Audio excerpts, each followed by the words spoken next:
Ассаламу алейкум рахматуллаху баракату.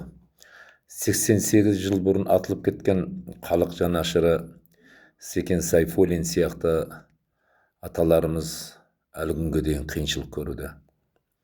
88 жыл бұрын коммунистер жағы аталарымызды атып тастаған болса, сол коммунистердің ұрпақтары қазіргі кездерде қойып қойған ескерткішінің жүгіріп барып желкесіне тал тайып желкесіне отырып апты.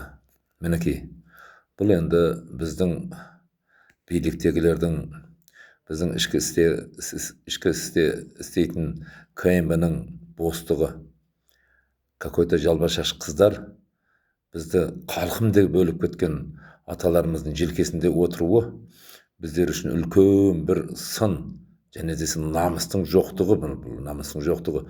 Мұны бір екі қызды ұстап алып тұрып, атып тастау керек бұлай. Қамап тастау емес, айыппұл емес, атып тастау керек. Желкесіне отырып апты. Бұл енді үлкен бір біздер үшін несін айта береміз енді.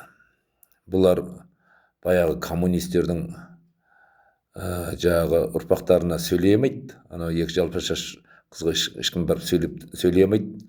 Неге дегенде тұмсықтарының астына вазылдата кеп сиген Қытайға ешкім ештеңе дей алған жоқ қой. Сол сияқты мына екі қызға ешкім ештеңе демейді. Желкелесіне отырып апты. Енді намыстың жоқтығы да бұл енді. Бізде намыстан түк қалмағандығы бұл енді.